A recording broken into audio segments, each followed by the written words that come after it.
నా స్వరము కాదు నాయన, నీ స్వరాన్ని నాకు మాకు వినిపింప చేయండి నాయన. ఒక్కొక్క జీవితాన్ని గురించి నాయన మేము అర్థంలో చూసుకున్నట్లుగా మీరు మాట్లాడుతున్న విధానాన్ని బట్టి కృతజ్ఞతలు ప్రభా. ఈ దినానికి వాక్యము మాతో నాతో బ్రతికిలాడుకుంటూ యేసయ్య నామమున అడిగి వేడుకొంచున్నాను తండ్రి, ఆమేన్. 2 క్రానికల్స్ 2వ దినవృత్తాంతములు 29వ అధ్యాయము 1 నుండి 11 వచనాలు.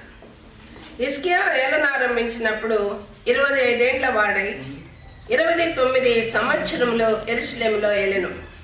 అతని తల్లి జకర్యా కుమార్తె. జకర్యా అంటే ప్రాఫెట్, ప్రవక్త. ఆమె పేరు అబియా. అతడు తన పితరుడకు దావీదు చర్య అంతటి ప్రకారము యెహోవా దృష్టికి యథార్థముగా ప్రవర్తించును. అతడు తన ఏలుబడి యందు మొదటి సంవత్సరము మొదటి నెలను యెహోవా మందిరపు తలుపులను తెరచి వాటిని బాగు చేసి యాజకులను లేవీలను పిలువనంపి తూర్పుగానున్న రాజవీధిలో వారిని సమకూర్చి వారికి ఇలాగూ ఆజ్ఞ ఇచ్చును. లేవీలారా, నా మాట ఆలకించుడి. ఇప్పుడు మిమ్మును మీరు ప్రతిష్ఠించుకుని మీ పితరుల దేవుడైన యెహోవా మందిరమును ప్రతిష్ఠించి పరిశుద్ధ స్థలములో నుండి నిషిద్ధ వస్తువులను అన్నిటినీ బయటకి కొనిపోవుడి. మన పితరుల ద్రోహులై మన దేవుడైన యెహోవా దృష్టికి చెడు నడతలు నడిచి ఆయనను విసర్జించి ఆయన నివాసమునకు ఎడముఖము పెట్టుకొని దానిని అలక్ష్యం చేసిరి. మరియు వారు మంటపం యొక్క ద్వారములను మూసివేసి దీపములను అర్పివేసి పరిశుద్ధ స్థలమందు ఇశ్రాయేలీయులు దేవునికి ధూపము వేయకయు దహన బలులను అర్పింపకయు ఉండేది. అందుచేత యెహోవా యూదా వారి మీదను యెరూషలేము కాపరస్తుల మీదను కోపించి మీరు కనులారా చూచినట్లుగా వారిని ఆయన భీతికిని విస్మయమునకును నిందకును ఆస్పదము చేసెను. కాబట్టి మన తల్లిదండ్రులు కత్తి చేత పడిరి, మన కుమారులు కుమార్తెలు భార్యలు చెరలోనికి కొనిపోబడిరి.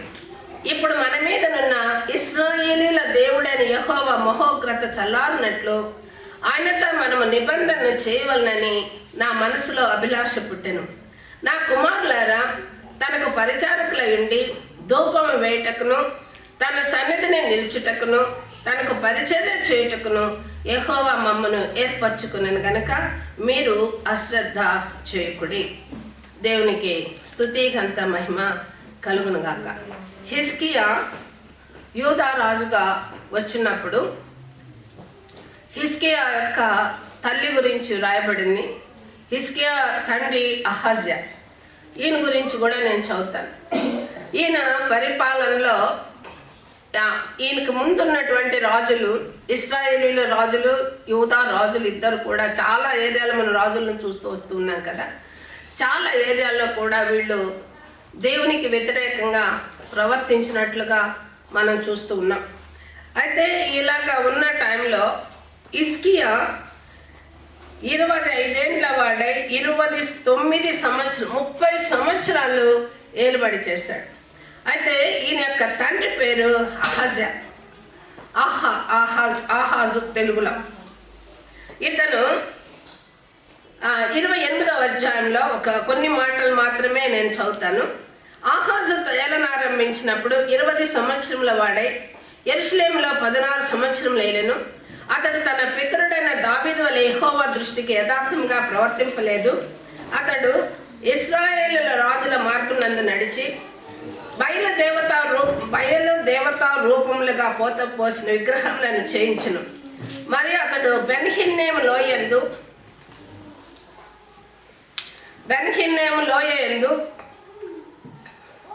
ధూపము వేసి ఇశ్రాయేలీయుల ఎదుట యెహోవా తోలివేసిన జనముల హేయ క్రియల చొప్పున తన కుమారులను అగ్నిలో దహించెను. ఇది చాలా భయంకరమైన పాపం. ఏం చేశాడు? తన కుమారులను బెన్హిన్నెంలో ఎంత ధూపము వేసి, అంటే పోసిన విగ్రహముల ముందు ఆయన ఆ విగ్రహముల ముందు ఏం చేశాడంటే పిల్లల్ని, వాళ్ళ సొంత పిల్లల్ని, కొడుకులను బలిచ్చాడు. బాబు కొంచెం కడుకురా, బలిచ్చాడు. ఇంకా ఏం చేశాడు చేశాడంటే అతడు ఉన్నత స్థలములలోనూ కొండల మీద అక్కడ లిక్విడ్ ఉంటుంది అంత భాష ప్రతి పచ్చని చెట్టు క్రిందను బయలులు అర్పించచ్చు ధూపము వేయచ్చు వచ్చును. అందుచేత అతని దేవుడని యెహోవా అతనిని సిరియా రాజు చేతికి అప్పగించును. సిరియన్లు అతను ఓడించి అతని జనులలో చాలా మందిని చెరపట్టుకొని దమస్కు తీసుకొని పోయారు. అతడు ఇశ్రాయేలు రాజు చేతికి అప్పగింపబడిను. ఆ రాజు అతనిని లెస్సగా ఓడించను. ఇంత జరిగినా కూడా వారు పితరుల దేవుడైన యెహోవాను విసర్జించినందున వారికి గతి పట్టను. అయితే 9వ వచనంలో యెహోవా ప్రవక్తయగు ఓదేదు అని ఒకడు అచ్చట ఉండెను. అతడు షోమ్రోనుకు వచ్చిన సమూహం ఎదుటికి పోయి వారికి ఇలాగ చెప్పాను, ఆలకించుడి, మీ పితరుల దేవుడైన యెహోవా యూదా వారి మీద కోపించినందు చేత ఆయన వారిని మీ చేతికి అప్పగించును. మీరు ఆకాశం నంటున్నంత రౌద్రముతో వారిని సంహరించుదురు. ఇప్పుడు మీరు యూదా వారిని యెరూషలేము కాపురస్తుల్ని మీ కొరకు దాసులాండ్రుగాను లోబర్చుకున్న తలచి ఉన్నారు. మీ దేవుడైన యెహోవా దృష్టికి మీరు మాత్రము అపరాధులు కాక ఉన్నారా? యెహోవా మహోగ్రత మీ మీద రేగిన్నది కనుక నా మాట ఆలకించి మీ సహోదరుల నుండి మీరు చెరపట్టిన వారిని విడిచిపెట్టండి. అస్సలు పాపం చేసింది ఎవరంటే ఇశ్రాయేలీ. రెహబాము మొట్టమొదటిగా దూడల్ని పెట్టాడు. సో ఇశ్రాయేలీ లాగా వీళ్ళు కూడా యూదా రాజులు దావీదు నుంచి వచ్చినటువంటి వాళ్ళందరూ కొంచెం దేవుని ఎందుకు భయభక్తులు చూపిస్తూ వచ్చారు. పాపం చేస్తున్నారు, దేవుడు హెచ్చరిక చేయగానే మళ్ళీ సర్దుకుంటున్నారు, మళ్ళీ వస్తున్నారు. కానీ ఇశ్రాయేలీలు ఏం చేశారు? ఇశ్రాయేలీలకే యూదులను అప్పగించేశాడు దేవుడు. కోపం వచ్చేసింది దేవునికి. దేవునికి అయిష్టమైనవి రెండు, ఒకటి విగ్రహారాధన, ఇంకోటి వ్యభిచారం. విగ్రహారాధన అంటే దేవుని కన్నా దేనిని ఎక్కువ ప్రేమిస్తావో అది విగ్రహారాధన. దేవుని కంటే ఫస్ట్ ప్రయారిటీ అనేది దేవుడై ఉండాలి అని ఆది నుంచి ఆదాం దగ్గర నుంచి క్రియేటర్ ఆయన కాబట్టి ఆయన దగ్గర ఉండాలి. లూసిఫర్ యొక్క ప్రాబ్లం ఏంటంటే దేవుడే ఎందుకు ఉండాలి హై పొజిషన్లో, అదే ప్రాబ్లం. నేను కూడా ఉండాలి కదా అనేటటువంటి ప్రాబ్లము లూసిఫర్కి వచ్చింది. సేమ్ అక్కడి నుంచి వచ్చినటువంటి ఈ బయలుదేవతలు వీళ్ళందరినీ కూడా వీళ్ళు ఎలాగా అంటే రాబోయే ముందున్నటువంటి వాక్యాల్లో మనం చదివితే బహుగా వాళ్ళని ఆస్వాదించినప్పుడు ఈయన ఏమనుకుంటాడంటే అహాబు రాజు, చదువుతున్నాను చూడండి 28-22 ఆపత్కాలం మంది అతడు యెహోవా దృష్టికి మరధికముగా అతిక్రమములు జరిగించును. అట్లు చేసిన వాడు ఈ ఆహాజు రాజే. ఎట్లనగా సిరియా రాజుల దేవతలు వారికి సహాయం చేయుచున్నవి గనక వాటి సహాయము నాకును కలుగునట్లు నేటి వాటికి బలులు అర్పించదనుకొని తను ఓడించిన దమస్కు వారి దేవతలకు బలులు అర్పించను. అయితే అవి అతనికి ఇశ్రాయేలీలకు నష్టమునకే హేతువులాయను. మనోళ్ళు చాలామంది మంచి క్రిస్టియన్స్గా మారినా కూడా పెళ్ళిళ్ళ దగ్గరకు వచ్చేటప్పటికి ఎవరి దగ్గర పోతారు? డేట్ ఫిక్స్ చేసుకోవడానికి బ్రాహ్మణ దగ్గర పోతారు.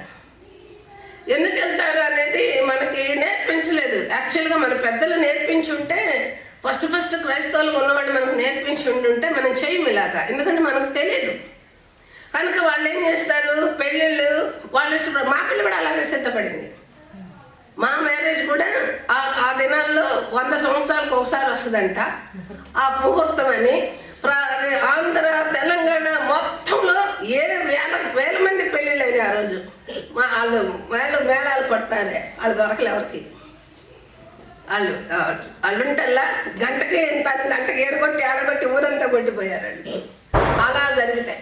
సో వీళ్ళు ఈ సిరియా రాజులు సిరియనాల యొక్క వాళ్ళందరూ కూడా బహుగా ఆశ్చర్యం పడుతున్నారు. మనకు కూడా క్రేజ్ కదా, వాళ్ళు హిందువులు వాళ్ళ బిజినెస్లు ఎందుకంత డెవలప్ అవుతాయి, మన బిజినెస్లు ఎందుకు డెవలప్ అవ్వాలంటే వాళ్ళు చేయగలరు. ఏదైనా ఒక చిన్న అబద్ధం ఆడేసి నువ్వు ఇది కల్తీ చేసావంటే అబ్బాయి నేను చేయలేదు అనగలను. అదే మనోళ్ళని పట్టుకొని నువ్వు థ్యాంక్ యూ రా కళ్ళు కనపడుతుంది, మనోళ్ళని పట్టుకొని నువ్వేమైనా కల్తీ చేసావంటే ముందే మనకు మనసులో నుంచి ఒక భయం వచ్చేస్తుంది. వచ్చేస్తుంది, మన ముఖమే మారిపోద్ది. మనం చూడగానే అరే ఏంటి కాన్ఫ్లిక్ట్ వస్తుంది మన హృదయంలో. చెప్పాలా వద్దా, చెప్పాలా, దాదాపు వాళ్ళు చేసేసుకుంటారు ఎదుటోళ్ళు. సో ఇది మనకున్నటువంటి ప్రాబ్లం. ఈ ఏరియాలో మనకు నష్టమే కలుగుతుంది కానీ లాభము కలగదు. ఎందువల్ల మళ్ళా చదువుతాను. ఆపత్కాలం మందు అతడు యెహోవా దృష్టికి, ఏ ఆపత్కాలం మందు చాలా కష్టాలు వస్తాయి.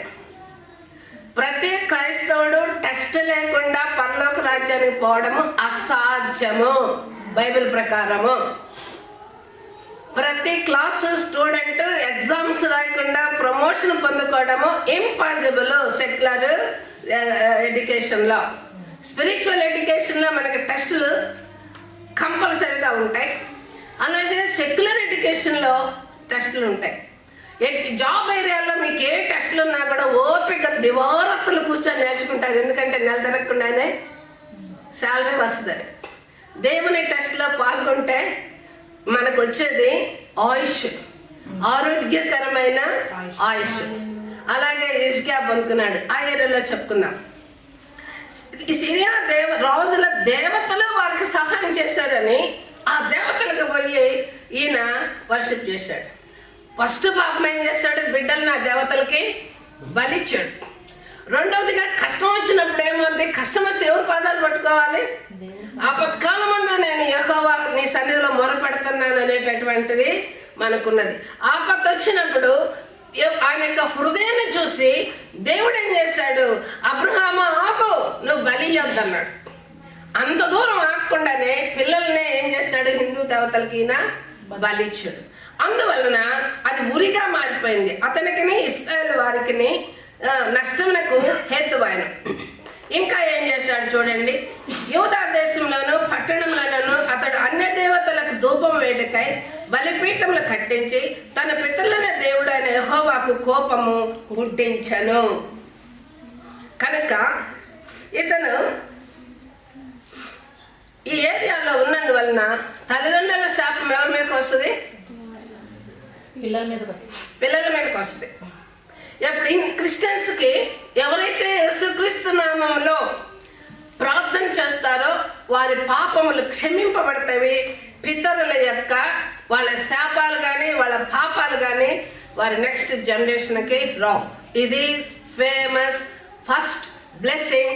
ఏ రిలీజన్ కూడా ఇవ్వనటువంటి కర్మ ఫలము నుండి మనకు ఒక గొప్ప విడుదల లేదా డెలివరెన్స్.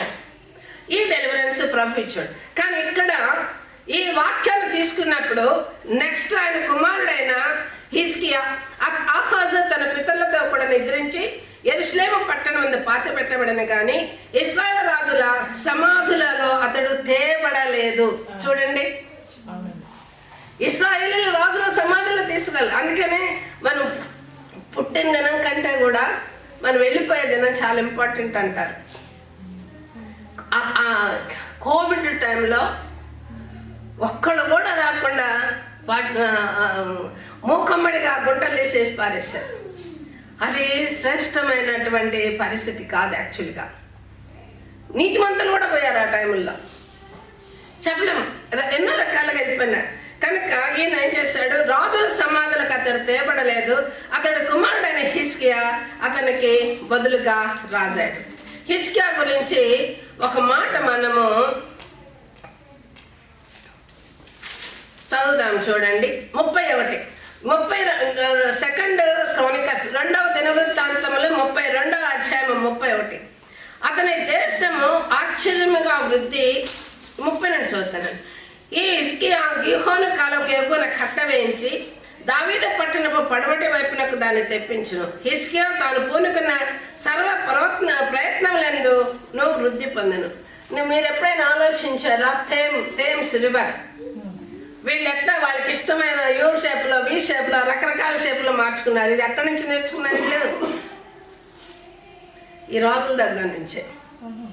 ఈ రాజు ఏం చేశాడు, మళ్ళీ చదువుతాను చూడండి. ఈ హిజ్కియా గిషోను కాలువకు ఎగువన కట్ట వేయించి దావీదు పట్టణపు పడమటి వైపునకు దాన్ని తిప్పించెను. అక్కడ ఆనకట్ట కట్టేసి, ఇప్పుడు కాలువలు వచ్చాయి కదా మనకి ఇండియాలో, గుడి కాలువ, ఎడమ కాలువ అని, నాగార్జున సాగర్. అక్కడ ఏం చేశారు, కట్ట వేసి కట్ట తర్వాత నీళ్లను ఆపేసుకొని ఎండాకాలంలో కాలువలు తవ్వించి నీళ్లు వదిలేశారు.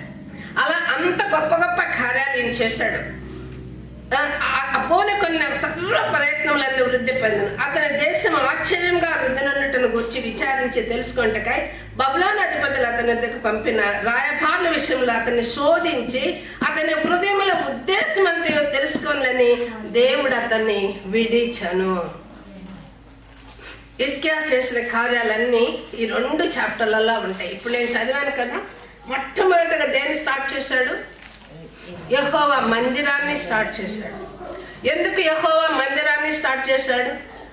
హిందువులు చిన్న ఇల్లు కట్టుకోవాలంటేనే ఆ గుంట తీసి గుంటలో పూజతో పూజ చేయిస్తారు. ఇల్లు కట్టడానికి, గుడి చేయడానికి కూడా పిలుచుకొచ్చుకుంటారు, చిన్న గుడి చేసుకోవడానికి కూడా. క్రైస్తవులు కూడా పాస్టర్ని పిలుచుకొని ప్రార్థన చేయించుకుంటారు. అది కూడా మనం కూడా చేస్తూ ఉన్నాం. ఇక్కడ ఫస్ట్ ఇల్లు కాదు, ఇల్లుని సరి చేసుకోలేదు, రాజ్యాన్ని సరి చేసుకోలేదు, కాలువలని నీటిని సరి చేయలేదు. ఫస్ట్ దేన్ని బాగు చేశాడు? దేవుని యొక్క మందిరాన్ని బాగు చేశాడు. దేనికి ఎంత కోపం వచ్చింది? ఆరాధన జరగట్లేదు. ఏమంటున్నాడు చూడండి, మరియు వారి మంటపం యొక్క ద్వారములు మూసివేసి దీపములను ఆర్పివేసి పరిశుద్ధ స్థలమందు ఇశ్రాయేలీయులు యెహోవా ధూపం వేయకయు దహన బలులు అర్పింపకై ఉండేది. నేను ఎప్పుడు 24 గంటలు ఈ వీళ్ళవే పడతాను. వీళ్ళ కోపం వచ్చినా సరే, తిట్టుకున్నా సరే, ఇంట్లో పోయి నా మీద గొడిగినా సరే నేను కోయిల మీద పడతాను. ఎందుకు తెలుసా? దేవుని యొక్క ఆలోచన సిద్ధపరచడానికి ముందు ఒక శుద్ధ హృదయం కలగాలి మనందరిలో. పాటలు పాడేటప్పుడు పరిశుద్ధాత్మ దేవుడు దూతలు మన మధ్య సంచరిస్తారు.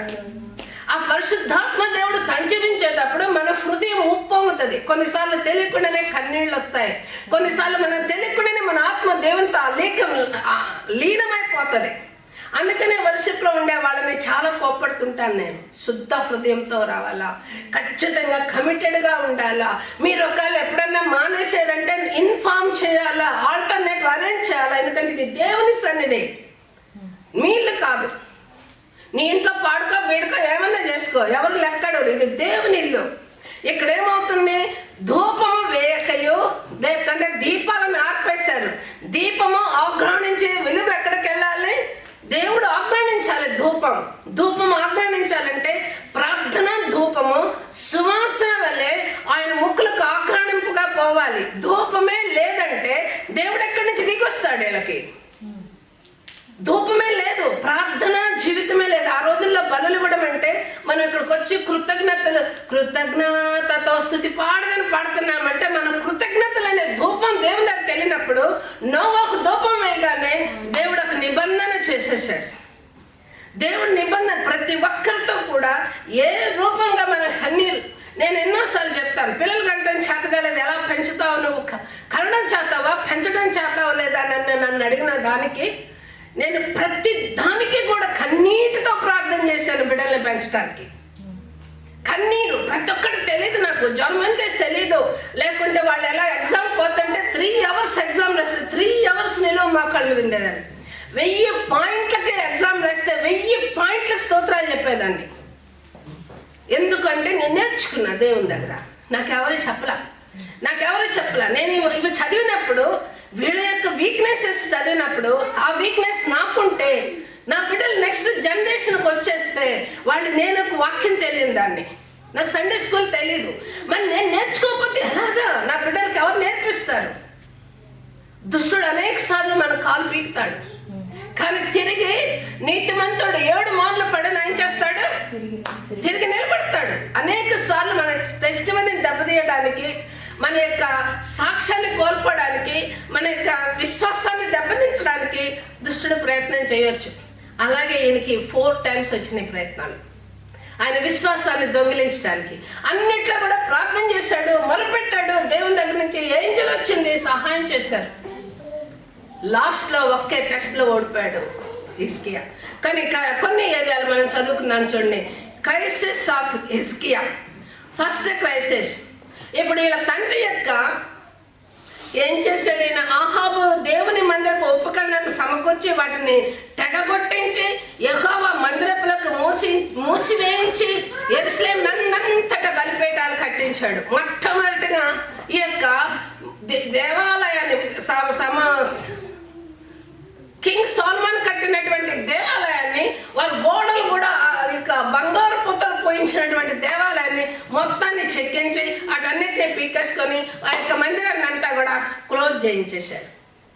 ఇప్పుడు నా తండ్రి ఇలాగా చేశాడు, నేను కూడా అలాగే చెయ్యాలి అనేటటువంటిది జనరల్గా బాయ్స్ నేర్చుకుంటారు. తండ్రి క్యారెక్టర్ని ఇంప్లిమెంట్ చేస్తారు బాయ్స్. తల్లి క్యారెక్టర్ని వాళ్ళ యొక్క ఫాలోయింగ్గా పిల్లలు గర్ల్స్ ఫాలో అవుతూ ఉంటారు. కనుక పిల్లల్ని చూసే తల్లి చూడండి అంటారు, పిల్లవాడిని చూసి వాళ్ళ అయ్యని చూడొచ్చు అంటారు. ఇది ఇండియన్ సామెతలు. కనుక ఇక్కడ ఈయనేమో మందిరాన్ని పడగొట్టాడు.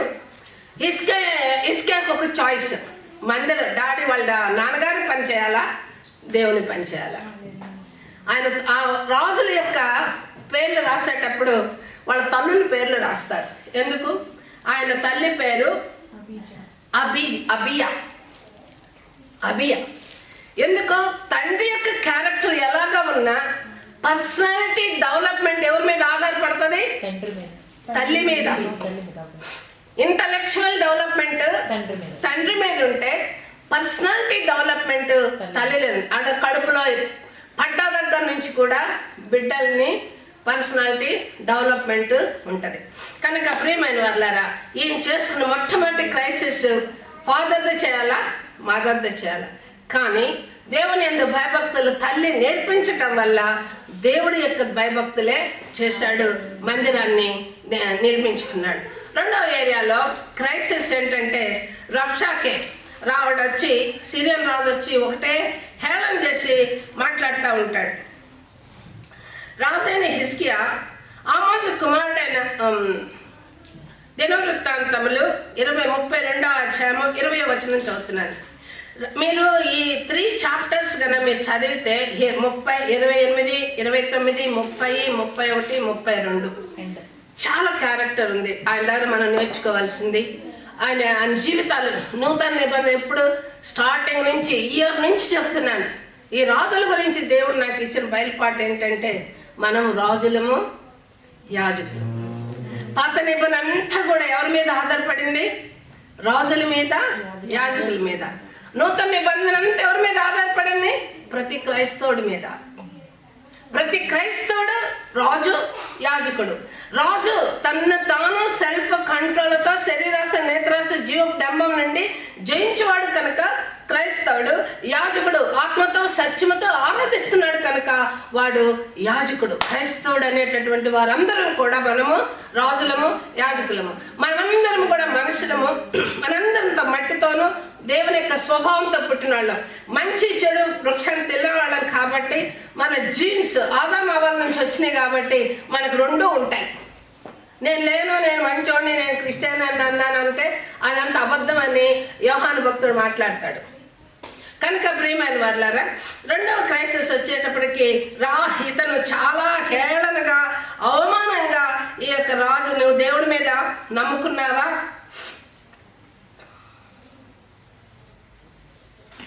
ఆ 17 నుండి చదువుతున్నాను చూడండి. అతని సేవకులు దేవుడైన యెహోవా మీదను అతని సేవకుడైన హిజ్కియా మీదను ఇంకనూ ప్రేలాపనలు పలికిరి. మీరు ఇంట్లో చదవండి. అదేగాక ఇతర జనుల దేవతలు తమ జనుల చేతిలో నుండి ఎలాగో విడిపింపలేకపోయిరో అలాగనే హిజ్కియా సేవించుచున్న దేవుడు తన జనులను నా చేతిలో నుండి విడిపింపలేకపోవునని ఇశ్రాయేలు దేవుడైన యెహోవాను నిందించుటకును దేవుని మీద అపవాదములు పలుకుటకును అతడు పత్రికలు రాయించి పంపాడు. తిట్టడమే కాకుండా దేవుని మీద, హిజ్కియా మీద ఊరు మొత్తం చాటింపు చేశాడు. ఈ చాటింపుతో అప్పుడు హిజ్కియా ఏం చేశాడు? ఆహాజు కుమారుడైన యెషయాను ప్రవక్తను ఇందును గురించి ప్రార్థించి ఆకాశము తట్టు చూచి మొరపెట్టగా యెహోవా ఒక దూతను పంపెను. అతడు అష్షూరు రాజు దండులోని పరాక్రమశాలులందరినీ, సేవా నాయకులను, అధికారులను నాశనము చేయగా అషూరు రాజు సిగ్గునందిన వాడై తన దేశంలో తిరిగిపోయాను. అంతటా అతడు తన దేవుని గుడిలో, ఎక్కడ? తన దేవుని గుడిలో, అషూరు రాజు అన్య దేవతల గుడిలో చొచ్చినప్పుడు అతని కడుపున పుట్టిన వారే అతని అక్కడ కత్తి చేత చంపిరి. చాలా ఉన్నాయి. రెండో ఏరియాలో క్రైసిస్.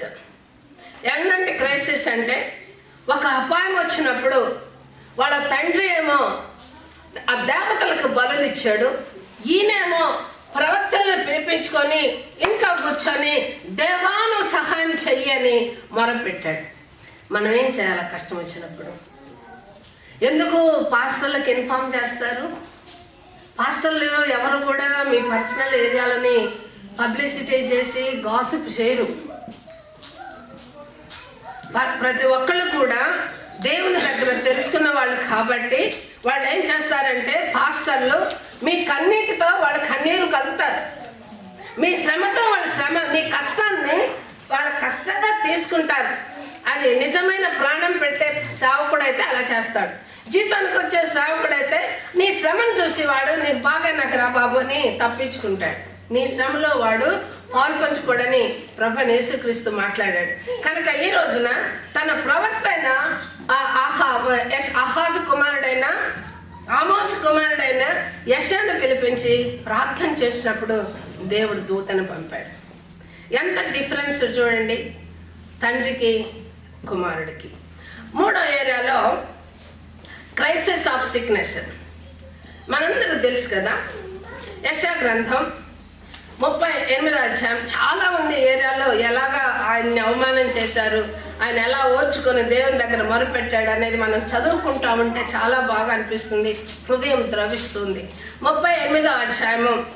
ఆ దినములలో హిజ్కియా మరణకరమైన రోగం కలగగా ప్రవక్తయు ఆమోజు కుమారుడైన యెషయా అతని యొద్దకు వచ్చి, నీవు మరణమవుచున్నావు, బ్రతుకవు గనుక నీవు నీ ఇల్లు చక్కబెట్టుకొనిమని యెహోవా సెలవిచ్చుచున్నాడని చెప్పగా అతడు తన ముఖమును గోడ తట్టు త్రిప్పుకొని, యెహోవా యథార్థ హృదయుడనై సత్యముతో నీ సన్నిధిని నేనెట్లు నడుచుకుంటునో, నీ దృష్టికి అనుకూలముగా సమస్తమును నేనెట్లు జరిగించుతునో కృపతో జ్ఞాపకం చేసుకొనిమని హిజ్కియా కన్నీళ్లు విడుచుచు యెహోవాని ప్రార్థింపగా యెహోవా వాక్కు యెషయాకు ప్రత్యక్షమై ఇలాగ సెలవిచ్చును, నీవు తిరిగి హిజ్కియా వద్దకు పోయి అతనితో ఇట్లను, నీ పితరుడైన దావీదునకు దేవుడైన యెహోవా నీకు సెలవిచ్చినదేమనగా, నీవు కన్నీళ్లు విడుచుతూ చూచితిని, నీ ప్రార్థన నేను అంగీకరించున్నాను, ఇంకా 15 సంవత్సరముల ఆయుష్ నీకు ఇచ్చేదను, మరియు ఈ పట్టణమును నేను కాపాడుచు నిన్నును ఈ పట్టణమును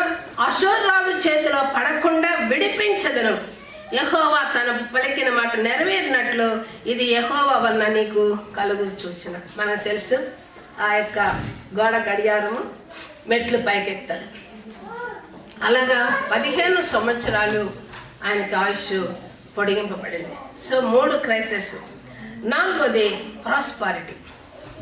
ఆయన ఎంతగా అభివృద్ధి పొందాడు అని అంటే దినవృత్తాంతంలో తీసుకుంటే ఏది చేసినా కూడా ప్రభు ఆయన్ని ఆశీర్వదించాడు, ఏది చేసినా కూడా ప్రభు ఆయన్ని దీవించాడు. చదువుతున్నాను చూడండి.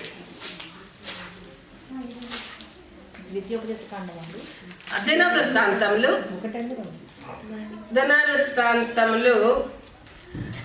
32వ అధ్యాయము. ఆ దినములలో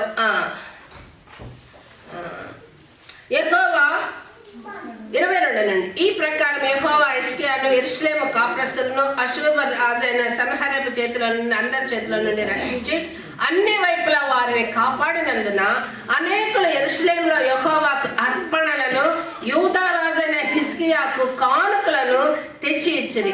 అందువల్ల అతడు అప్పటి నుండి సకల జనముల దృష్టికి ఘనత నొందినవాడాయన. మనుషులు ఏమనుకుంటారు అంటే నన్ను హెచ్చించుకోవాలనుకుంటాం, కానీ యేసుక్రీస్తు ఏం చెప్పాడు? తాను హెచ్చించుకున్నవాడు తగ్గించిన. హన్నా ఏమన్నంటే పెంట కుప్ప మీద నుంచి లేవనెత్తి అది కాళ్ళతో కూర్చుండబెట్టు దేవా, నా కడుపున పుట్టే బిడ్డ నీకు అర్పిస్తానన్నప్పుడు గొప్ప ప్రవక్త అయ్యాడు సమూయేలు. కనుక ప్రియమైన వారులారా, దేవుని దృష్టికి మనం ఘనత పొందిన వారముగా ఉంటే మనం ఏం శ్రమ పడక్కర్లా, పొజిషన్స్ మన ఇంటి వరకు వస్తాయి. మనం ఏం కష్టపడక్కర్లా. ఏ మేలో వస్తుంది, నీకు గొప్ప ప్రమోషన్ ఉందనో లేకుంటే డబుల్ పోర్షన్, కంటికి రమ్యమైన పండు పెట్టి తినొద్దు అంటే ఎవరు తినుకుని ఉంటారు? దారిని పోతూ ఇంత పాలు తేనెలు ప్రవహించే దేశం ఇది, దీన్ని ఎంజాయ్ చేయండి, అనుభవించండి, కానీ పాపం చేయొద్దండి. ఎవరుంటారు ఇశ్రాయేలీలు? మనం ఉన్నాం, ఈ దేశానికి వచ్చాం, మన ఇండియా వదిలేసి. మనం కూడా అన్ని రకాలైన బ్లెస్సింగ్స్ మనకి ఇచ్చి అది చేయొద్దు ఇది చేయొద్దు, వాళ్ళతో పాటు పాల్గొంది, వాళ్ళతో పాటు పబ్కి వెళ్ళొద్దు, వాళ్ళతో పాటు డాన్సులకి వెళ్ళొద్దు అంటే ఎవరు ఉండగలుగుతారు? ఎంత టెస్టులు కదా పాపం. హిజ్కియాకు కూడా ఒక టెస్ట్ వచ్చింది. ఏం టెస్ట్ వచ్చింది? ఆ దేశము అతని హృదయంలోని ఉద్దేశమంతయో తెలుసుకోవాలని దేవుడు అతన్ని విడిచిపెట్టాను. సొలొమోను గారు అంటారు, కొన్ని సందర్భాల్లో దేవుడు మన హృదయం తెలుసుకోవాలంటే జ్ఞానమైన దాన్ని ఎన్నుకుంటామా అజ్ఞానమైన దాన్ని ఎన్నుకుంటామా దేవుడు మనల్ని వదిలేస్తాడు. మనం తీసుకునే నిర్ణయాన్ని బట్టి మన జీవితాలు ఉంటాయి. నాకు ఛాన్స్ వచ్చింది. 18 years నుంచి నేను దేవుడిని నమ్మాను. వెరీ డెడికేటెడ్ లైఫ్ నాది. ఎంతంటే నేను నగలేసుకోకుండా స్కూల్కి వెళ్తా ఉంటే రియల్గా చెప్తాను ఓపెన్గా, మీ ఫస్ట్ స్కూల్లో స్టార్ట్ అయ్యింది. ఫస్ట్ మీటింగ్కి వెళ్ళాను నేను, మా స్కూల్ మీటింగ్కి. ఆ నెక్స్ట్ సండే ఒక ఆయన వచ్చాడు, మాస్టర్, సిస్టర్ సలోమి టీచర్ గారు వెళ్ళేదేనా అని అడిగాడు మా పనిపిల్లని. అవునండి ఆవిడ కూర్చోబెట్టి అమ్మ నీకోసం మాస్టర్ వచ్చారు. ఆయన లేచి నిలబడి, సలోమి టీచర్ గారు మీ జీవితాన్ని గురించి నా హృదయం చాలా ద్రవించిందండి అన్నాడు. ఏమైంది మాస్టారు అని అన్నా. నేను ఎవరండి మీరు, ఎందుకు వచ్చారు అని అంటే, నేను నిన్న మీటింగ్లో వచ్చాను, 150 మెంబర్స్లో నేను మిమ్మల్ని గుర్తించాను, మీకు నేను జీవితం ఇవ్వాలనుకుంటున్నాను అన్నాడు. నాకు జీవితం ఇస్తారా? ఎలా ఇస్తారండి అంటే, ఇంత చిన్న వయసులో మీరు ఈ విధంగా ఉండడం నాకు చాలా కష్టంగా ఉందండి. ఎందుకంటే అన్నాను, మీరు విడో అంట కదా అన్నాడు. నేను విడోనా? వెంటనే అంకుల్ని పిలిచాను, 3 పిల్లలు పిలిచాను. 3 పిలిచి, చూడండి బాబు, ఈయన నా హస్బెండ్, ఈయన అంకుల్ ఏడు అన్నాడు, ఈయన నా పిల్లలు.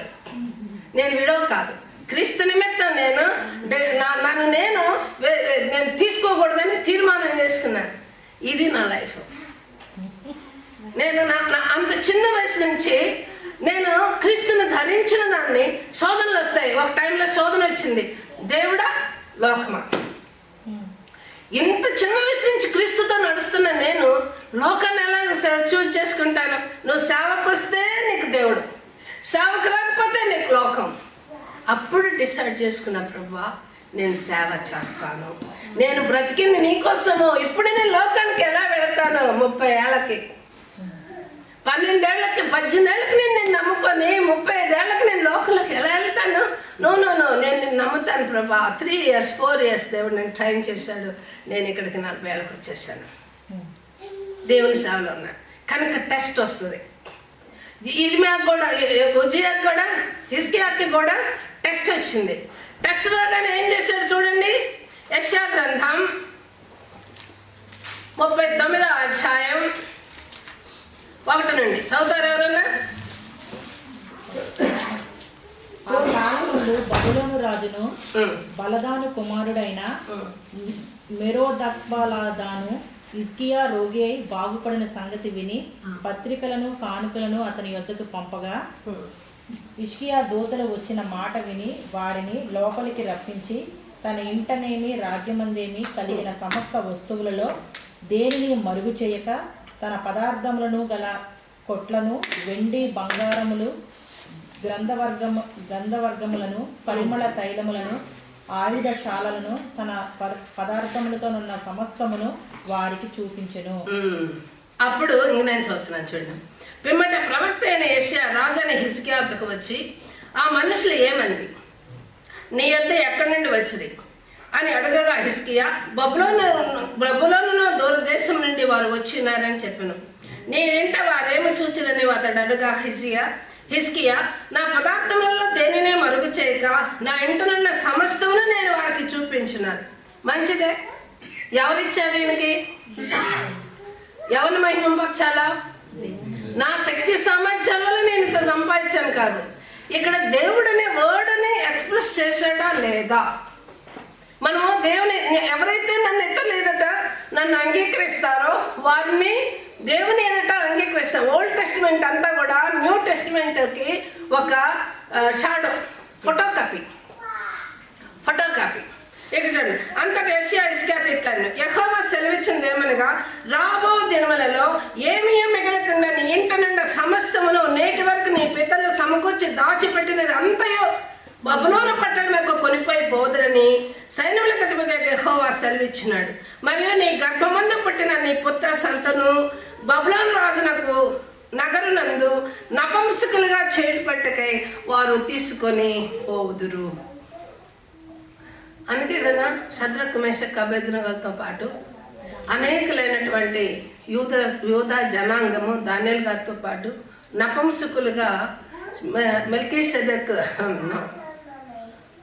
ఆ రాజు నెబుకద్నెజర్ ఇంట్లో వాళ్ళు సేవకులుగా ఉంటారు. తర్వాత ఎందుకు ఇంత చిన్న ఏరియాలో దేవుడే ప్రభువా, నేను క్రిస్టియన్ అని చెప్పుకొని హిందువుల దగ్గర పోయి మేము క్రిస్టియన్స్మే అయినా కూడా మీతో ఉంటామని ఆడ చెప్పుకొని ఈడ చెప్పుకొని రెండింటి మధ్య ఉంటే మన బిడ్డలకు మనం ఏమి ఇవ్వబోతున్నాం? బాగా చదవండి ఈ వాక్యాన్ని. ఎందుకంటున్నాడు, యెహోవా అందుకు హిజ్కియా, నీవు తెలియజేసిన యెహోవా ఆజ్ఞ చొప్పున జరుగుట మేలే, నా దినములలో సమాధాన సత్యములు కలుగును కాక యెషయా. ఏమో ప్రభా, ఏమో నేను చేసింది ఏదో చేశాను కదా, సారీ చెప్పాల. సారీ చెప్పకుండా ఏమో పో, జరిగేదేదో జరుగుద్ది, నా జనరేషన్ కదా, ఏదో నెక్స్ట్ జనరేషనే కదా అంటున్నాడు. అంటే ఆయన యొక్క తప్పిదములు ఎవరి మీదకి నెడుతున్నాడు? బిడ్డల మీదకి నెడుతున్నాడు. కనుక ప్రియమైన వాళ్ళారా, ఈ ఏరియా నేను చదివినప్పుడు మంచోడు, దేవునికి మందిరాన్ని కట్టాడు, యాజకులను ఏర్పాటు చేశాడు, దివారాత్రులు ధూపమించాడు, గాన ప్రతిగానాలతో దేవుని ఆలయంలో బలులను సమర్పించాడు, దేవుని కష్టం వచ్చినప్పుడు ప్రవక్తను పిలిపించుకున్నాడు, ప్రార్థనలు చేయించుకున్నాడు. సమస్తాన్ని కూడా దేశ ప్రజలందరూ కూడా, ఇశ్రాయేలీలందరూ, యూదులందరూ యెరూషలేము చుట్టూ కూడా ఘనమైనటువంటి ఘన సంపద సంపాదించుకున్నాడు. ఫైనల్గా నెబుకద్నెజర్ రాజునైతే దేవుడు చూసినప్పుడు వాడిని పిచ్చోడు చేశాడు. పిచ్చోడు అంటే ఈ రోజుల్లో సైకాట్రిక్. ఈ రోజుల్లో ఏంటి, వాళ్ళు ఆ టాబ్లెట్ వేసుకుంటేనే వాళ్ళని వాళ్ళు మనుషులుగా లెక్కేయచ్చు. ఆ స్థితిలో నుంచి నెబుకద్నెజర్ ఎలాంటి స్థితిలో వచ్చాడో ఆ రీతిగా దేవుడిని ఘనపరిచింది. మళ్ళీ రిపెంట్ అయినప్పుడు నెబుకద్నెజర్ని దేవుడు జ్ఞాపకం చేసుకున్నాడు. కనుక ఈరోజు మన జీవితానికి మనం పోల్చుకున్నప్పుడు what lessons we learn when we give the first priority to God, we will be blessed and delivered. First priority ఆయన ఇచ్చినంత వరకు కూడా ఆయన ఏం చేశాడు? విడుదల పొందుకున్నాడు. 3 times వచ్చాయి ఫైటింగ్స్. వాటన్నిటిలో కూడా దేవుడు ఆశ్చర్యంగా ఏంజెల్ని పంపి ఈయన యుద్ధం చేయాల, ఏంజెల్ని పంపి జయమిచ్చాడు. ఇంత గొప్ప బ్లెస్సింగ్ డెలివరీ పొందుకున్నాడు. When we please God, we will be blessed with additional years of life. నేను ఎంత మంచి పనులు చేశానో నీకు తెలుసు కదా, ఆ తర్వాతనే బహుగా ఆస్వాదిస్తాడు దేవుడు. నేను ఎంతగా నీ జ్ఞాపకం చేసుకో ప్రభు అని మనం లెక్క చెప్పడానికి మన దగ్గర అసలు గుడ్ వర్క్స్ ఉన్నాయా?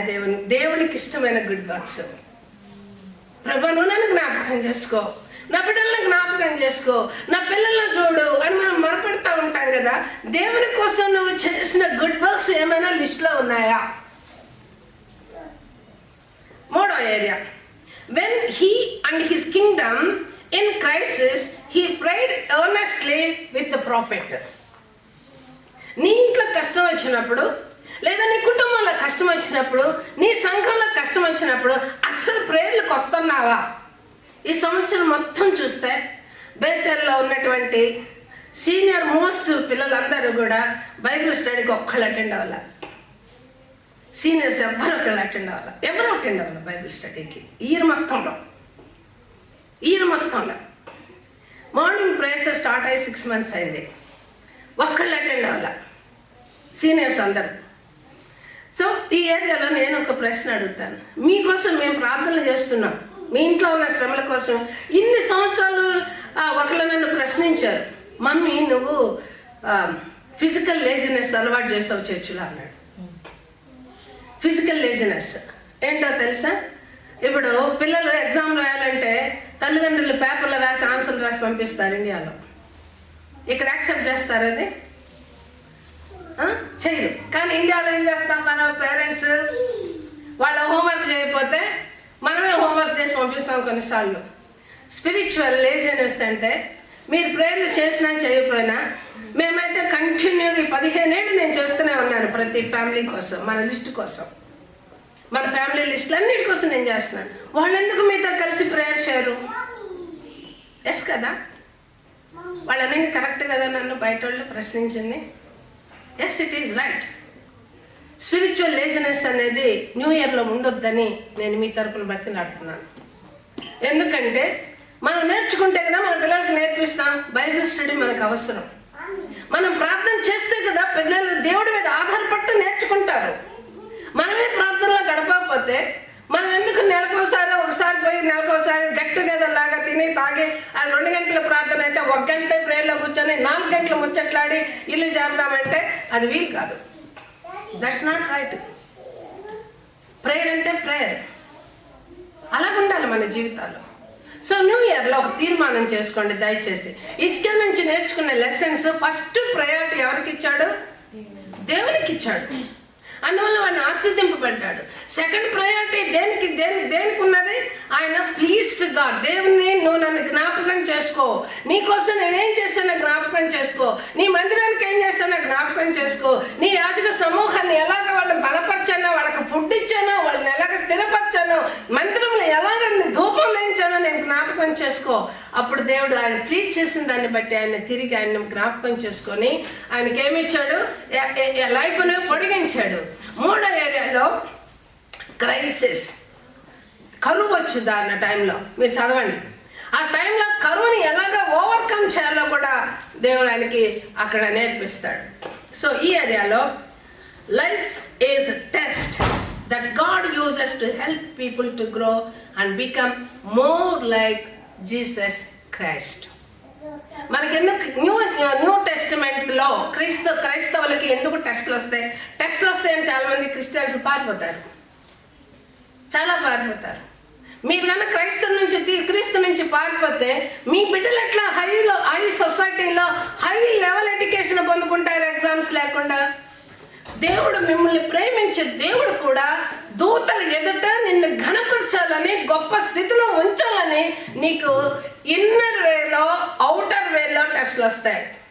ఇన్నర్ నీ మనస్సాక్షిలో కొన్ని గుచ్చుకుంటాయి, కొన్ని బాధ పెడతాయి, కొన్ని వాక్యము నిన్ను గలిబిలి చేస్తుంది, రెస్ట్లెస్ చేస్తుంది, నిద్రపోకుండా చేస్తుంది. కొన్నిసార్లు వాక్యంలో మనతోటి లేవనెత్తుతుంది, గుచ్చుతుంటది. ఈ వాక్యం ప్రకారం నేను ఉన్నానా లేదు. ఎందుకు? క్రీస్తు స్వరూపంలో పొందాలని, గ్లోరియస్ బాడీ పొందాలని. దేవుని గ్లోరియస్ బాడీ కదా, భూమి మీద నుంచి దేవుని స్వరం విని నేను కూడా చేరి నచ్చడానికి పాట పాడుతున్నామే. ఆ పాట తగినటువంటి క్వాలిఫికేషన్ కోసమే మనకి టెస్టులు వస్తాయి. కనుక ప్రియమైన వాళ్ళారా, గాడ్లీనెస్ ఈజ్ ప్రాఫిటబుల్. దేవుని యందు భయభక్తులు కలిగి ఉన్నప్పుడు మనకు ఒక ప్రాఫిట్ ఉంటుంది. ద్వితీయోపదేశ కాండం 4వ అధ్యాయము 40వ వచనం మీరు చదవండి. 39:40. కాబట్టి పైనున్న ఆకాశమందును క్రిందనున్న భూమి అందును యెహోవాయే దేవుడనియు మరొక దేవుడు లేడనియు నేడు నీవు ఎరిగి జ్ఞాపకమునకు తెచ్చుకొనుము. మరియు నీకును నీ తరువాత నీ సంతానపు వారికి క్షేమం కలుగుటకై నీ దేవుడైన యెహోవా సర్వకాలము నీకిచ్చుచున్న దేశంలో నీవు దీర్ఘాయుష్మంతుడైనట్లు నేడు నేను నీకు ఆజ్ఞాపించిన కట్టడలను ఆజ్ఞలను గైకొనుము. ఇది మనము మన బిడ్డలు ఆశీర్వదింపడాలంటే ఇది ఉండాల. అందుకనే తిమోతికి మాట్లాడేటప్పుడు పౌలు ఏమంటాడు? ఈ లోకం మట్టుకే నేను దేవుణ్ణి వెంబడిస్తే అంటే అర్థం ఏంటి? నాకు ఉద్యోగం కావాలా, ఈరోజు చచ్చిపోతా. నాకు పెళ్ళం కావాలా, ఈరోజు చచ్చిపోతా. నా పిల్లలు కావాలా, ఈరోజు చచ్చిపోతా. అన్నీ వచ్చిన తర్వాత అబ్బాయికి చాలు ఇప్పుడు ఆడబోతాం, పిల్లలకి స్విమ్మింగ్ ఉంది, పిల్లలకి అది ఉంది, ఇది ఉందని. మన పెద్ద మీటింగ్ జరుగుతుంది. ఒక ఆయనకి ఫోన్ చేశాను, నేను ఇద్దరికే ఫోన్ చేశాను, ఇద్దరికి చేశాను నా లైఫ్లో. నేను రండి మీటింగ్లు కనుక నేను ఎవరికి ఫోన్లు చేయలే. ఒక ఆయన ఏమన్నాడో తెలుసా, అంటే లేట్ అవుతుంది ఎందుకంటే పిల్లలకు స్విమ్మింగ్ ఉందని.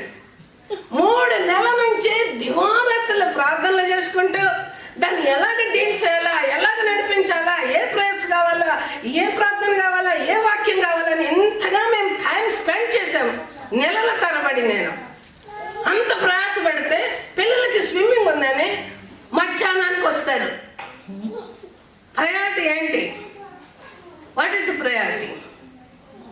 కొంచెం మారాలండి మనం న్యూ ఇయర్లో. So next, prayerfulness leads to peacefulness. First thing, godliness is a profitable for you and your family. Second thing is prayerfulness leads to peacefulness. కీర్తనల గ్రంథం 5వ అధ్యాయం నేను చదువుతున్నాను చూడండి, చాలా శ్రేష్టమైన మాటలు ఉన్నాయి. 5:3 యెహోవా ఉదయమున నా కంఠస్వరము నీకు వినబడను, ఉదయమున నా ప్రార్థన నీ సన్నిధిని సిద్ధము చేసుకొని కాచుకొని ఎందును. అలా ఉన్నందున నీవేం చేస్తావు? నాకు నిన్ను ఆశ్రయించి వారందరూ సంతోషించుదురు. నీవే వారిని కాపాడదావు గనక 11-12 నీవే వారిని కాపాడదావు గనక వారు నిత్యము ఆనందధ్వని చేదురు.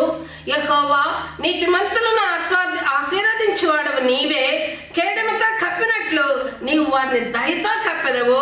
కావున నీ నామమును ప్రేమించేవారు నిన్ను గూర్చి ఉల్లాసింతురు. 24 గంటలు ముఖాలు మార్చుకొని ఉండడము, గొడవలు పెట్టుకోవడం, తగాదులు పెట్టుకోవడం, ఇళ్లల్లో అది ఇది అని ఆర్గ్యులు చేయడానికి దేవుడు మనల్ని అనలా, మనల్ని క్రిస్టియన్లు చేయలా. ఉల్లాసించి ఆనందించి సంతోషంగా కుటుంబాన్ని నడపడానికి మనల్ని క్రిస్టియన్స్గా చేశాడు. కానీ లోకంలో ఉన్నవాళ్ళు, మనము ఉన్నవాళ్ళు ఒకేలాగా తనుకొని గుతుకోవడానికి క్రిస్టియన్స్ అయితే మానేసేయండి చర్చి. We are not Christians. వద్దని నీ సన్నిధిలో ఉల్లసించాలా, ఆనందించాలా. ఇది క్రైస్తవ కుటుంబాల్లో దేవుడు కోరుకునేది. What is that? Prayerfulness leads to peacefulness.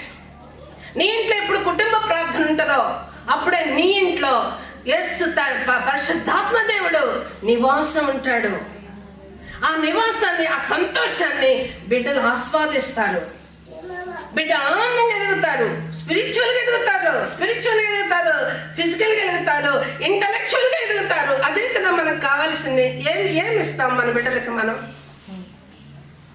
వెళ్ళిపోతాం, ఒకరోజు వెళ్ళిపోతాం. ఏమిస్తాం మన నెక్స్ట్ జనరేషన్కి? హిస్కియా పేరెంట్స్ ఏమిచ్చారు, హిస్కియా నెక్స్ట్ జనరేషన్కి ఏమిచ్చాడు ఒకసారి మనం చూసుకోవాలి. 3వ ఏరియాలో inner life will be tested. మన ఇన్నర్ లైఫ్ అంటే మనం వచ్చే కుటుంబ పరంగా వచ్చే శోధనలు వేరమ్మా. కుటుంబ పరంగా ఫైనాన్షియల్గా అవి ఇవి వేరు. మానసికంగా వచ్చే శోధనలు ఓన్లీ క్రైస్తవులకే. ఎందుకంటే మన ఇన్నర్ మ్యానే దేవుని దగ్గరికి వెళ్ళేది. ఈ ఫిజికల్ బాడీ మన్ను కనుక మన్నైపోతుంది, కానీ ఇన్నర్ మ్యాన్ దేవుని వద్దకు వెళ్తాడు. కనుక ఇన్నర్ మ్యాన్కి ఇది ఇంగ్లీష్లో వాడు చదవాలి. ఆ జకర్యా గ్రంథం 13వ అధ్యాయం 9వ వచనం. ఆ 3వ భాగంలో నేను అగ్నిలో నుండి వెండిని తీసి శుద్ధపరతును, బంగారంలో శోధించినట్లు వారిని శోధింతును. వారు నా నామమును బట్టి మొరపెట్టగా నేను వారి మొరని ఆలకింతును. వీరు నా జనులని నేను చెప్పుదును, యెహోవా మా దేవుడని వారు చెప్పుదురు. మన హృదయాన్ని దేంతో శోధిస్తాడు దేవుడు? వాక్యంతో మనల్ని శుద్ధి చేస్తాడు. బయటకు కనబడదు మన యొక్క లైఫ్. మన లైఫ్ ఇతరులకి కనబడదు, కానీ ఎవరికి కనబడుతుంది? అందుకే ప్రభు యేసుక్రీస్తు అంటాడు, వీళ్ళని ఎవరిని ఆటంకపరచొద్దు, వీళ్ళు దూతలు దివారాత్రులు నా దేవుని సముఖంలో ఉంటారని. ప్రతి క్రైస్తవునికి ఒక దూత ఉంటారు. ఎప్పుడైతే నువ్వు క్రైస్తవుని ఇంట్లో పుట్టావో, ఎప్పుడైతే నువ్వు క్రీస్తులో పుట్టావో, వీళ్ళకి ఖచ్చితంగా దూతలు ఉంటారు. వీళ్ళ దివారాత్రులు నీ సన్నిధి నీ యొక్క ఇద్దరు ఉంటారు. ఓటానుకోబాకండి. సాతాను దూతలు ఉంటారు, దేవుని దూతలు ఉంటారు. జోషువా పుట్టినప్పుడు నేను చాలా ప్రార్థన చేస్తున్నాను. 40 days నేను నిద్రపోలేదు. 40 days డే అండ్ నైట్. ఎందుకంటే వాడికి కొంచెం హెయిర్ లిప్ లాగా వచ్చినప్పుడు డాక్టర్స్ చెప్పారు, ఈ పిల్లవాడు 24 hours బతకటమే గొప్ప అన్నారు. కానీ దేవుడు ఏం చెప్పాడు, నేను నీకు కుమారుడు ఇస్తున్నాను, ఆ కుమారుడు పేరు జోష్వా, వాడు నా సేవకుడు అని చెప్పాడు. నేనేం అడిగాను, నువ్వు నాకు కుమారుడిని ఇస్తే వాడు పాడితే ప్రభా వాడి స్వరానికి అందరూ వాడు అట్రాక్ట్ అయిపోవాలా నీ నామానికి అని చెప్పాను. నేను అడిగింది అది. నువ్వు అన్నావు కదా కనుక నేను ఇది అడుగుతున్నాను అనగానే నాకు 9 months కంప్లీట్ అయినాక పెయిన్స్ వచ్చాయి. నాకు పెయిన్స్ అంటే భయం. సో పెయిన్స్ వచ్చే నాకు భయమైంది. నాకు భయం వేస్తుంది ప్రభా కాస్త వెనక్కిపోయినాయి. 11వ నెల వచ్చింది. ఇంత ఎత్తు పొట్ట 7 దాకా వచ్చేసాడు బేబీ. అప్పుడు నేను డాక్టర్ దగ్గర పోయి వెళ్ళిపోయాను. డాక్టర్ దగ్గర పోయి డాక్టర్ నాకు పెయిన్స్ రావు కనుక నువ్వు ఎలాగోలా డెలివరీ చేయాలి అంటే 3 days అడ్మిట్ చేశారు. డెలివరీ అయ్యాను. డెలివరీ అయిన తర్వాత వాళ్ళు ఏమన్నారంటే ఒక్కసారిగా అందరు తెలుగు వాళ్ళు అనమాట, డాక్టర్స్, నర్సెస్, థియేటర్ మొత్తం వాళ్ళే. పిన్ డ్రాప్ సైలెన్స్ అయిపోయింది థియేటర్.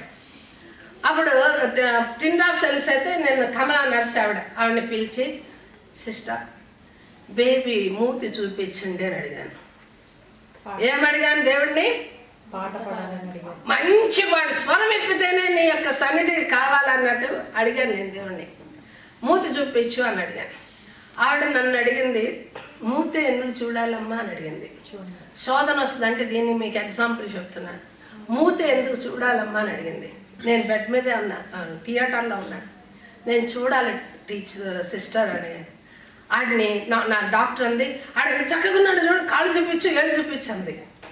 నేను అన్నాను, నాకు కాళ్ళు ఏళ్ళు చూపించొద్దు, నాకు ఫేస్ చూపించండి అన్న. బేబీ బాబు ఇంత పొడుగు పింక్గా ఉన్నాడు, చాలా హెయిర్ ఇది చూడగానే, హెయిర్ లిప్ చూడగానే నో అని గట్టిగా అన్కాన్షియస్ అయిపోయారు.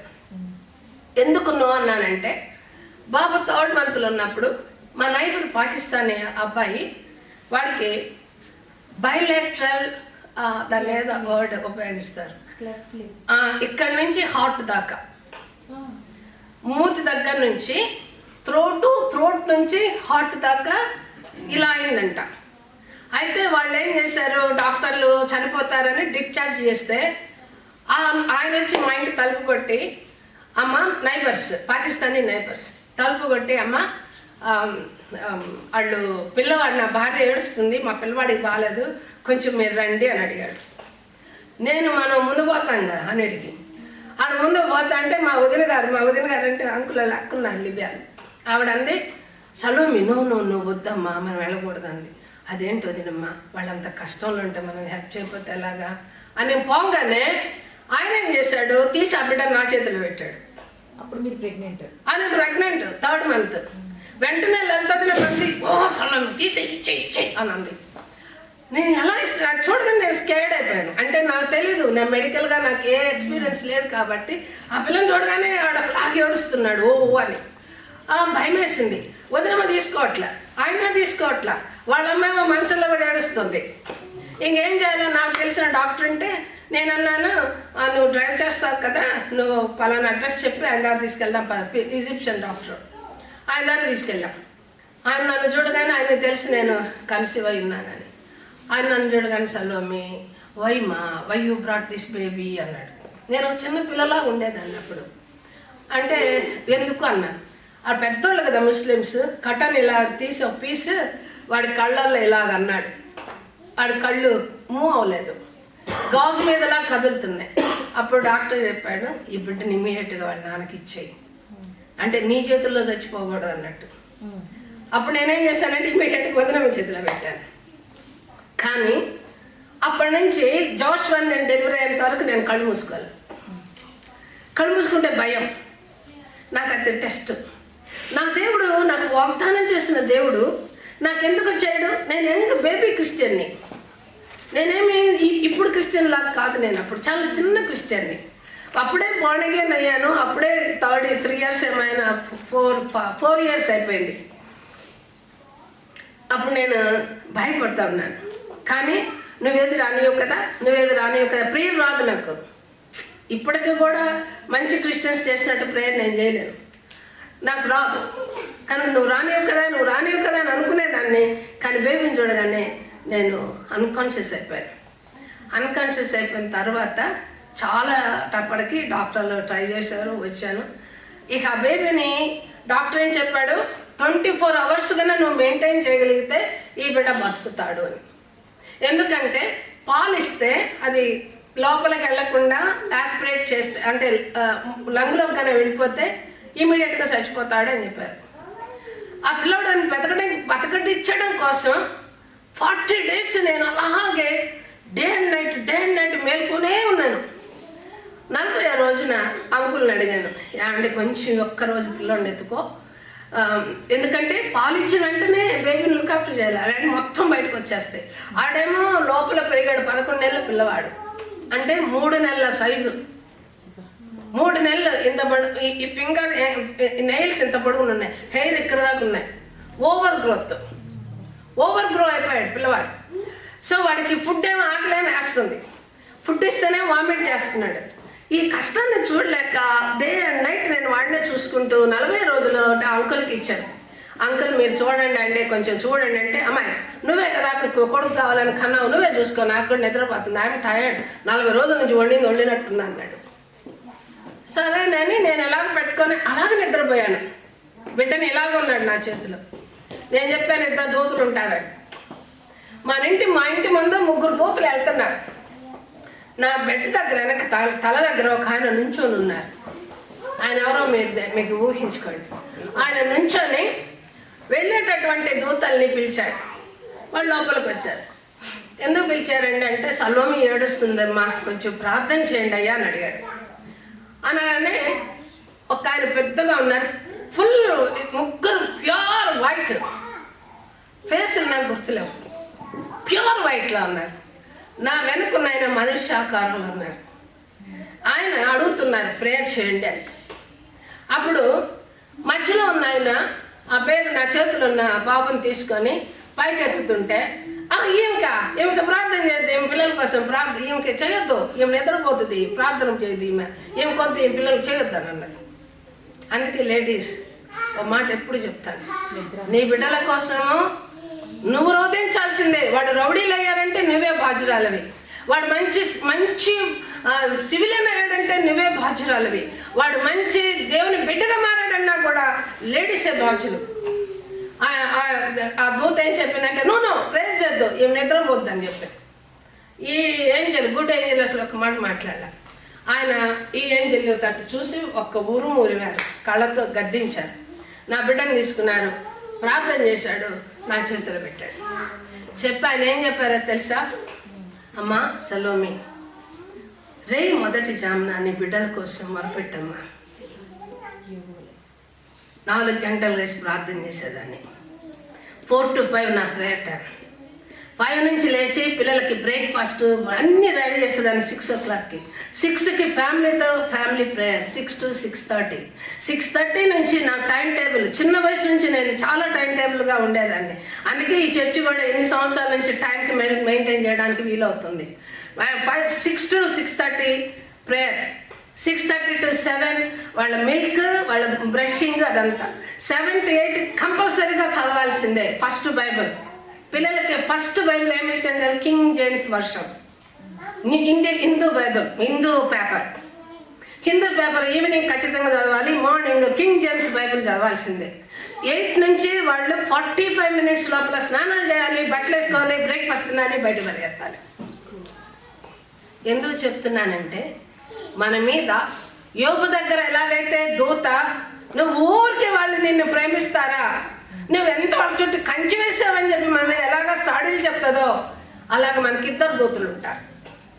2 దూతలు ఉంటారు. ఒకళ్ళు కంప్లైంట్ చేస్తారు, ఒకళ్ళు గుడ్ థింగ్ కోసం మొరపెడతారు.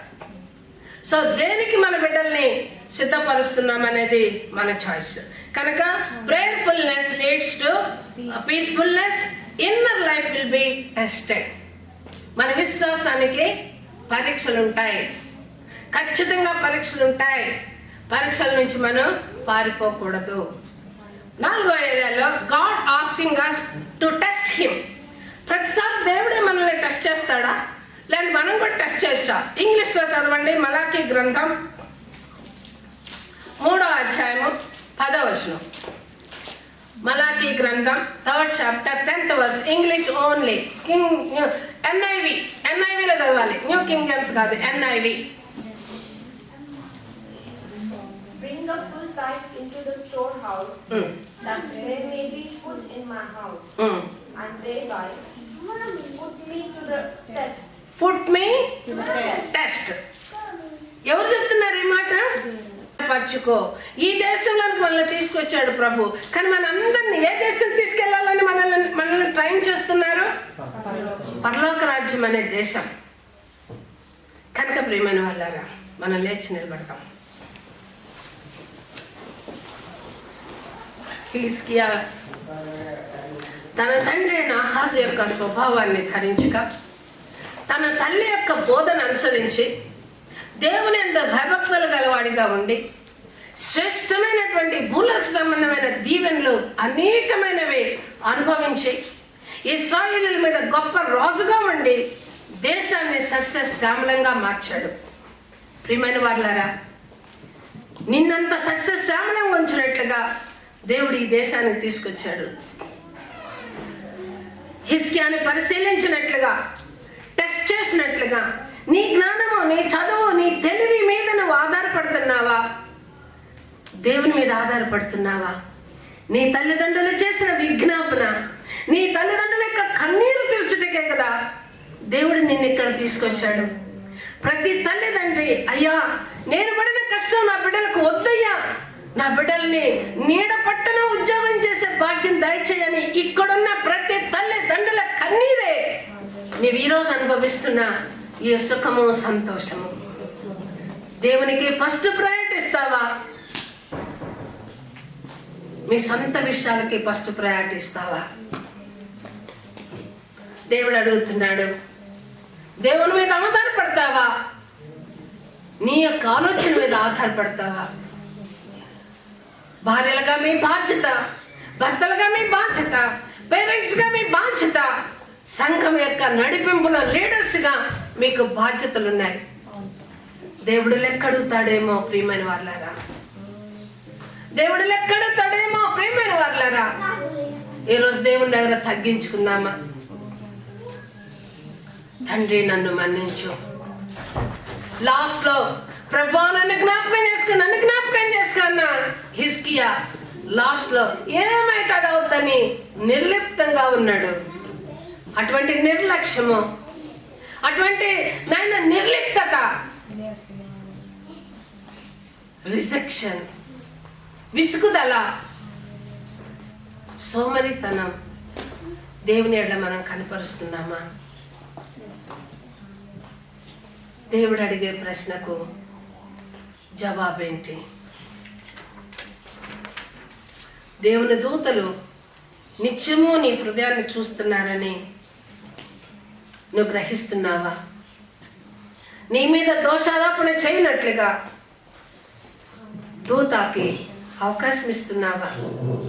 లేదు ప్రభా, ఇదిగో దూతను పంపి వాళ్ళకి జయమిచ్చినట్లుగా నీ నిమిత్తం దేవుడు దూతను పంపి నీ మార్గంలో సరళం చేయనట్లుగా అవకాశం ఇస్తున్నావా?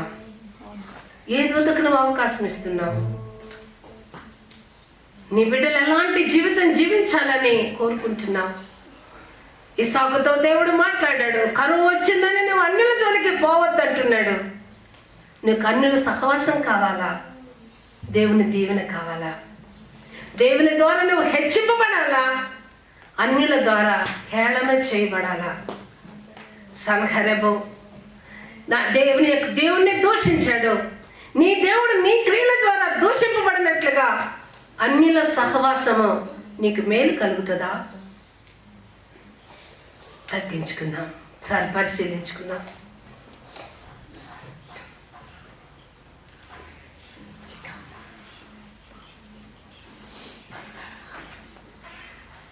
ఎక్కడైనా మన మనస్సాక్షి మన మీద దోషారోపణ చేస్తే దేవుని దగ్గర క్షమాపణ అడుగుదాం, మన్నించమని బ్రతిలాడుదాం.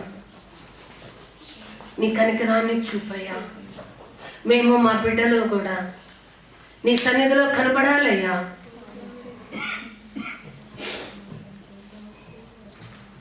మేము నిన్ను శోధించినట్లుగా మా మనోనేత్రం కూడా విప్పు తండ్రి. తద్వారా నా ప్రభ ఎవరు దొంగిలించినటువంటి శ్రేష్టమైనటువంటి దీవెనలు మా బిడ్డల మీద కుమ్మరించండి ప్రభా. చిన్న ప్రార్థన చేసుకున్నాం.